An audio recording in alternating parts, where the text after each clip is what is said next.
Man stuck floating above Earth for over 300 days comes back to a totally different world.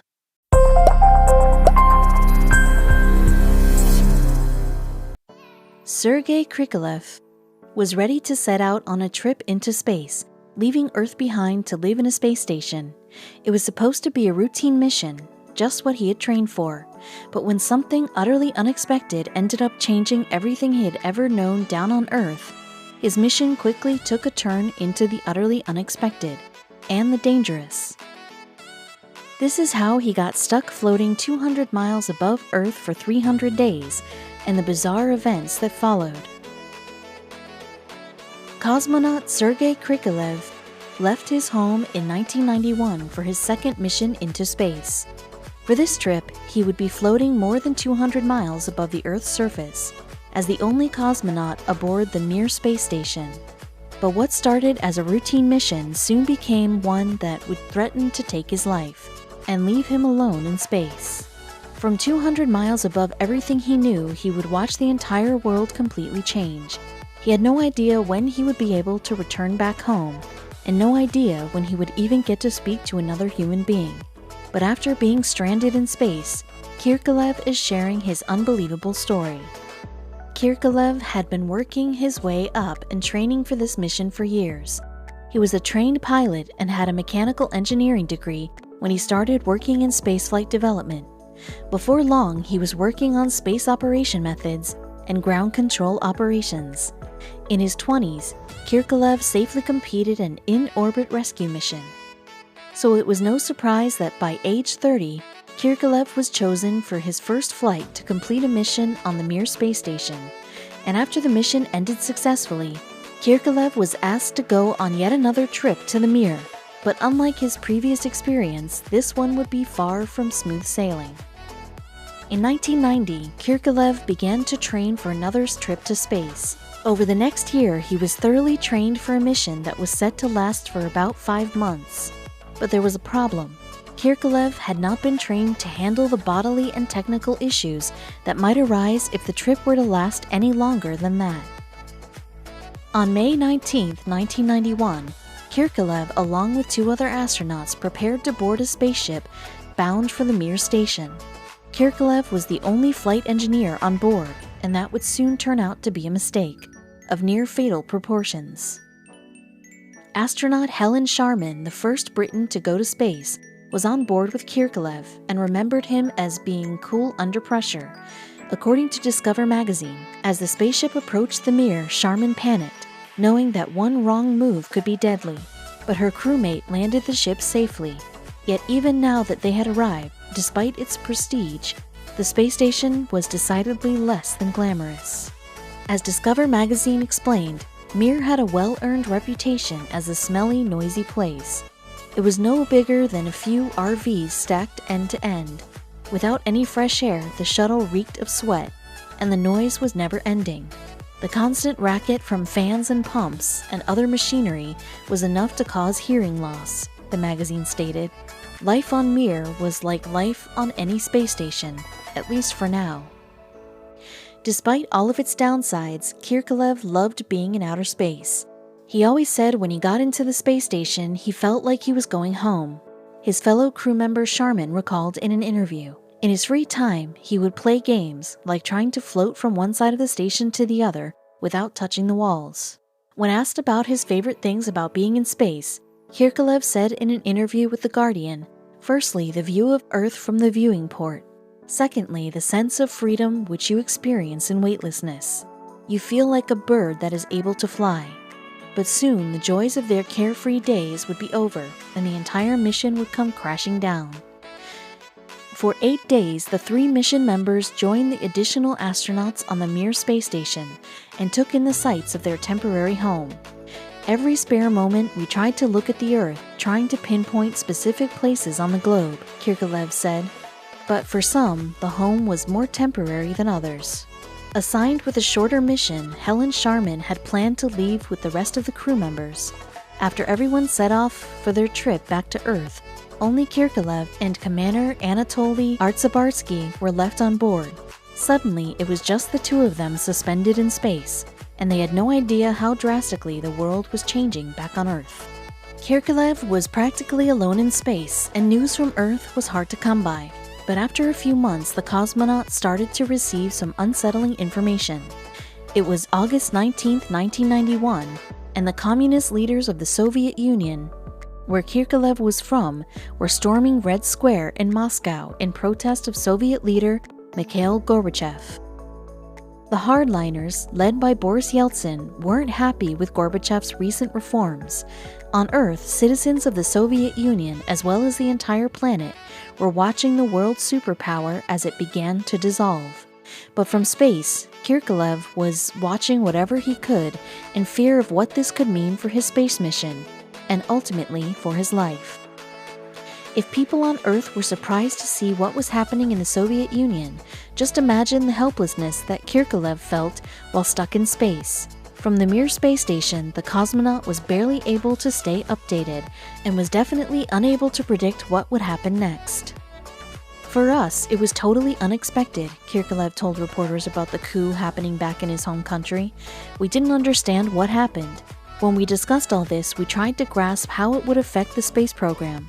But the way these historical events would affect Kirkorov's mission were even more colossal than he could have imagined. Over the next few months and weeks, the updates trickling into the space station were even more unsettling for Kirkorov.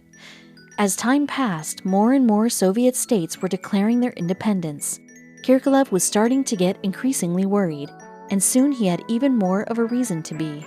Kirkorov was told by space officials in Kazakhstan that, due to the revolution, money had dried up. They simply did not have enough funds to get Kirkorov back to Earth at that time. So he waited. Another month passed, and Mission Control continued to give him the same update: stay in place. But time was running out, and Kirkorov began to worry about whether he'd make it out of this mission alive. On Kirkorov's previous trip to the Mir station, his communications with Mission Control had been much less pessimistic. During that time, he was able to form a connection with a woman working the radio. That woman, Elena, would eventually become his wife. And now, on his second mission, the two were communicating semi-regularly. But this time, their conversations were decidedly less romantic. The lone cosmonaut was worried about his wife, alone with their 9-month-old child far longer than expected. The cosmonaut was still making his meager state-determined salary of only a few dollars a month. And with the new inflation, he was worried not just about his own survival, he was worried for his family's survival as well. I tried never to talk about unpleasant things because it must have been hard for him, Elena later said in an interview. As far as I can make out, Sergei was doing the same thing. News continued to trickle into the space station, and each update left the stressed cosmonaut feeling like an end date for his mission was even farther out of reach. Another month had passed, and Kirkorov continued to receive the same answer: stay in place. There was not enough money to get him home. The country is in such difficulty, the chance to save money must be the top priority, Kirkorov said in an interview at the time. So for now, he waited, hoping that conditions wouldn't get any worse. All this time, Kirkorov was not exactly stranded in space. There was actually a way out, and he could have used it all along, though he had chosen not to. The Mir space station was equipped with a Raduga re-entry capsule, programmed to make the trip from the station back down to Earth. But Kirkorov and the other cosmonaut on board quickly decided that, for them, the option was off the table. The two had been trained for years about the intricacies of the space station, and they knew that leaving it would mean that there would be no one to look after the Mir. Jumping ship would have been the easy way out, but Kirkorov was about to find out just how difficult the hard way out would be. Beyond the loneliness that came with being stuck in space, Kirkorov was beginning to really worry about the effects this elongated mission would have on his health. He knew from his intense training to be a cosmonaut that long periods in space could lead to conditions like muscle atrophy, radiation, a weakening of the immune system, and an increased risk of developing cancer. Kirkorov did not have the training to be able to handle the effects of such a long trip. Now he was certain his trip would last well beyond the original 5-month plan. I wondered if I had the strength to survive, to complete the program, Kirkorov told reporters. I was not so sure. After months of uncertainty, Kirkorov was given the word that a new crew was being sent up to the Mir space station. At the time, the cosmonaut had only one request. He missed the taste of honey and wanted some sent into space. But in October, when crew members finally arrived, all they had were lemons and horseradish. But while they lacked honey, they were able to bring supplies and equipment to keep Kirkorov's mission going. But there was still no one in that crew with the skills necessary to take over for Kirkorov and relieve him of his post. Just days later, the crew members went home, leaving just one behind to stay with Kirkorov. The mission, yet again, had no end in sight. The good news was that Kirkorov now had supplies to continue his space mission, but the bad news was that this also meant that the cosmonaut knew he still had months of work ahead of him in space. And as the only flight engineer on board, he had no choice but to stay aboard. Kirkorov was left alone with his thoughts for much of his day, and all that time meant that he continued to worry. In an interview with Discover magazine, he said he remembered wondering to himself, "Do I have enough strength? Will I be able to readjust for this longer stay to complete the program?" Naturally, at one point I had my doubts. Kirkorov had been stuck in space for more than 7 months when he heard the news that would change his life and the lives of hundreds of millions. By December 26, 1991, the Soviet Union had completely dissolved. The Cold War had effectively ended. The home that Kirkorov left in May would never be the same, and neither would his space mission. Despite all of the chaos down below, Kirkorov continued to put his trust completely in Mission Control. When they continued to report that they did not have the funds to get home back to Earth, he remained patient, and back on Earth, Mission Control was scrambling to figure out what to do with the cosmonaut. With his home country forever changed, Kirkorov found himself as the last actual Soviet citizen in the world. He was floating in space wearing a flag that no longer represented any country, sent on a mission by a government that had collapsed. It was a perfect storm, and this cosmonaut was caught directly in the middle of it. Mission Control worked tirelessly to get their cosmonaut back to solid ground. At one point, the new government attempted to sell seats on the Mir space station in order to collect the funds to bring their man back. But that did not work. Simultaneously, they worked to try to find someone who was able to replace him. What would the lasting effects be on the cosmonaut as Earth tarried? It was March, and Kirkorov had been in space for 10 months, double the amount of time that his mission was originally expected to take, and 3 months since the USSR fell. His body was weak, and he was feeling the effects of living in zero gravity for such a long time. He was trying to hold on to hope as he watched his body continue to weaken. And then, at long last, came the call that would change his life forever. Mission Control had radioed the Mir space station to tell him the news. They had found a replacement for him. He was told to prepare to return back to Earth, back to a world that had completely changed since he last left it. On March 25, 1992, Kirkorov finally landed back on Earth. But what was supposed to be a joyous event took a much darker turn. The last citizen of the USSR stepped off the spaceship wearing the signature red flag on his arm. Dubbed a hero, he nonetheless looked weaker than ever. A news report at the time described Kirkorov as pale as flour and sweaty like a lump of wet dough. Another referred to him as a victim of space. Due to his frail appearance, after 10 months without gravity, Kirkorov couldn't even stand. He needed 4 people to carry him and help him stand up. Quietly, officials worried about the toll the mission had taken on his body. Kirkorov was quickly placed in a stretcher to transport him inside. It was snowing at the time, which was a dramatic shift from the hot, sweaty space capsule he'd stepped out from. One man reportedly fanned his face with a handkerchief, while another wrapped him in a fur blanket, and yet another fed him hot broth to regulate his body temperature.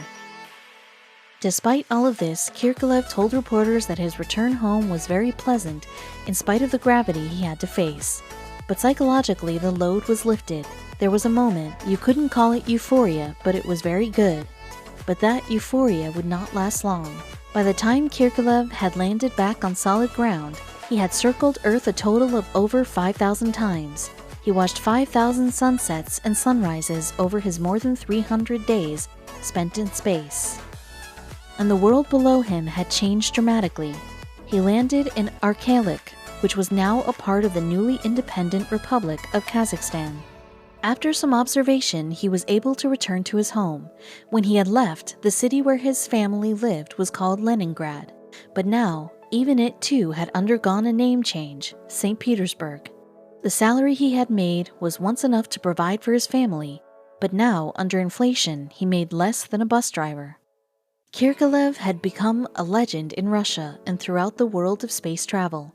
His story seemed like it was ripped right from the pages of a science fiction novel.